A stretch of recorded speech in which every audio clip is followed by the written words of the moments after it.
Hablar de Hugo Sánchez es hablar de una figura que nunca fue neutral. Desde sus primeros años, Hugo entendió que el fútbol no solo se juega con los pies, sino con la mente.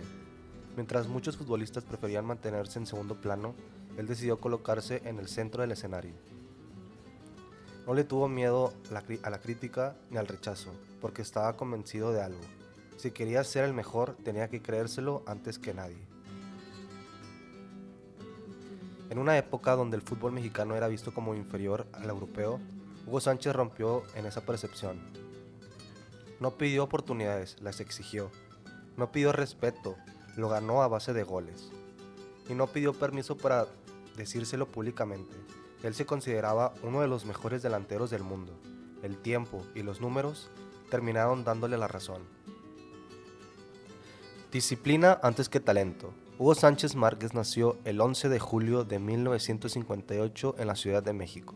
Su padre, Hugo Sánchez Sr., fue un atleta disciplinado y desde pequeño inculcó a su hijo una mentalidad competitiva poco común. En casa no se hablaba solo de ganar, sino de entrenar mejor que los demás. Hugo creció entendiendo que el talento sin disciplina no sirve de nada. Durante su infancia, Hugo practicó gimnasia olímpica además de fútbol. Este detalle es fundamental para comprender su carrera. La gimnasia le dio coordinación, equilibrio, fuerza abdominal y una capacidad aérea que más tarde se convertirá en su sello personal.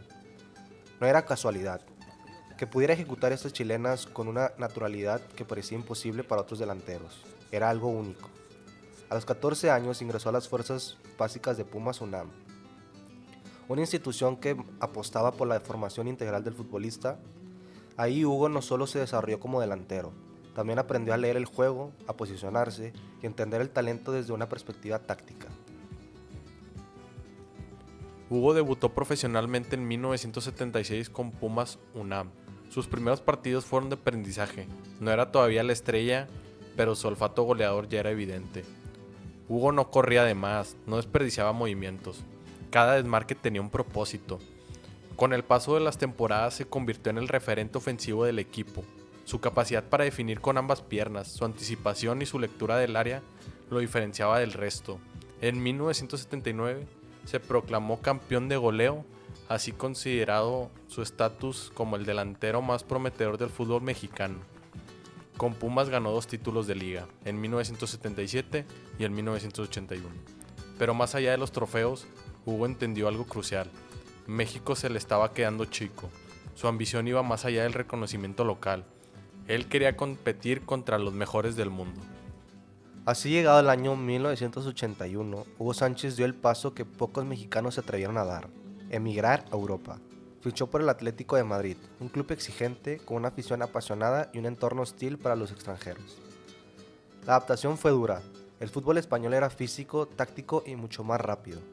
Hugo tuvo que soportar críticas, golpes y sobre todo mucha desconfianza, pero lejos de rendirse respondió con trabajo y dedicación. Poco a poco se convirtió en el delantero titular del equipo. En la temporada 84-85 explotó definitivamente, se convirtió en campeón de goleo de la liga y llevó al Atlético a ganar la Copa del Rey. Hugo ya no era una curiosidad exótica, era uno de los mejores delanteros del fútbol español. En 1985 ocurrió el movimiento que definió su legado y su odio del Atlético de Madrid. Hugo Sánchez contra todo pronóstico fichaba por el Real Madrid. La presión fue inmediata, venía del acérrimo rival y eso no se perdona fácilmente. Además, el Real Madrid exigía títulos, goles y protagonismo absoluto. ¿Cómo respondió Hugo? Como solo los grandes saben hacerlo. Desde su primera temporada se convirtió en el máximo goleador del equipo. Durante 5 años consecutivos el Real Madrid dominó el fútbol español y Hugo fue su principal arma ofensiva. Ganó 5 ligas consecutivas, 4 títulos de goleo y protagonizó una de las temporadas más impresionantes en la historia del club, la temporada 89-90, en la que anotó 38 goles sin cobrar un solo penal, una cifra que todavía hoy se considera legendaria. Hugo no solo marcaba goles, lo hacía espectaculares. Sus chilenas, sus remates de primera intención, lo convirtieron en un ícono global. Además, su famoso festejo con mortal hacia adelante simboliza su personalidad, seguridad, orgullo y un espectáculo asegurado. La relación de Hugo Sánchez con la selección mexicana fue compleja. Participó en 3 Copas del Mundo, en 1978, en 1986 y 1994.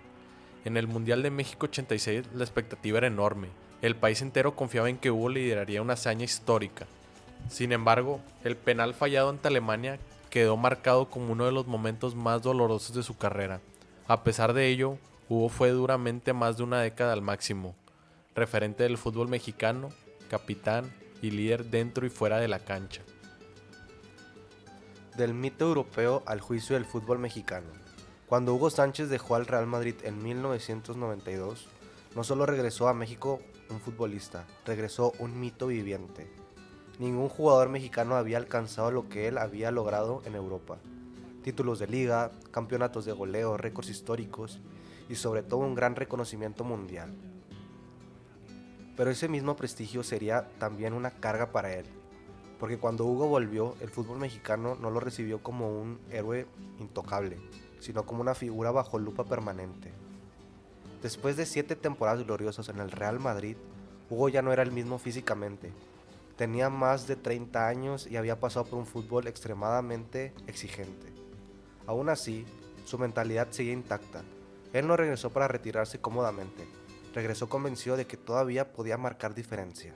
Hey, pausa momentánea. Si te gusta el video, dale like al video y suscríbete al canal. Gracias. El América.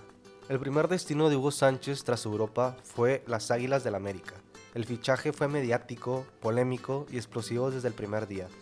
Para muchos, ver el máximo ídolo mexicano con la camiseta azul crema era una traición simbólica, especialmente por su pasado universitario con Pumas. Para otros, era la oportunidad de ver al mejor futbolista mexicano vestir la camiseta del club más mediático del país. La presión fue inmediata. Hugo no solo tenía que jugar bien, tenía que dominar la liga. Cada partido se convirtió en un examen público. Cualquier error era para amplificarlo, cualquier gol era para minimizarlo. Además, el vestidor del América no fue sencillo. Hugo llegó con estatus de estrella mundial y no todos estaban dispuestos a aceptar ese liderazgo sin fricción. A nivel futbolístico, su etapa en América fue irregular. Mostró destellos de su calidad, inteligencia para moverse en el área y experiencia. Pero nunca logró consolidarse como el referente absoluto que muchos esperaban. Entre lesiones, ajustes tácticos y un entorno hostil, su paso por el club quedó marcado más por la polémica que por los goles. Después de su salida del América, Hugo encontró un escenario completamente distinto en el Atlante. Lejos del ruido mediático y las presiones excesivas, Hugo volvió a disfrutar del fútbol. En Atlante no se le exigía cargar todo el equipo, se le pedía experiencia, liderazgo y goles puntuales. Ahí se vio un Hugo completamente más maduro. Ya no era el delantero explosivo de Europa, pero su lectura del juego seguía siendo excepcional. Sabía dónde colocarse, cuándo aparecer y cómo definir con pocos toques. Su presión elevó el nivel del equipo y le devolvió la confianza. En Atlante, Hugo demostró que aún podía competir en el fútbol mexicano, no como figura absoluta, sino como referente experimentado. Fue una etapa de reconciliación con el fútbol local y con su afición. Después de su etapa en el Atlante, la última etapa de la carrera de Hugo Sánchez fue con el Celaya, un club que apostó por experiencia y el impacto mediático. Junto a una figura como Emilio Butragueño, el proyecto buscaba darle identidad y protagonismo al equipo. En Celaya, Hugo vivió su cierre futbolístico. Ya no estaba para jugar todos los partidos completos, su influencia era evidente, su sola presencia generaba atención, respeto y liderazgo. Cada gol era celebrado como un recuerdo de su gran pasado. Fue ahí donde Hugo entendió que su ciclo como jugador estaba llegando a su fin. Llegado el año 1997, anunció oficialmente su retiro del fútbol profesional. No fue un adiós espectacular, pero sí digno. Se fue como toda una leyenda viviente, dejando así una marca de 898 partidos jugados, anotando 533 goles. El legado de Hugo Sánchez, el hombre que abrió las puertas. Hugo Sánchez cambió la historia del fútbol mexicano. Demostró que un jugador mexicano podría triunfar en Europa, ser goleador en el Real Madrid y sobre todo competir con los mejores jugadores del mundo.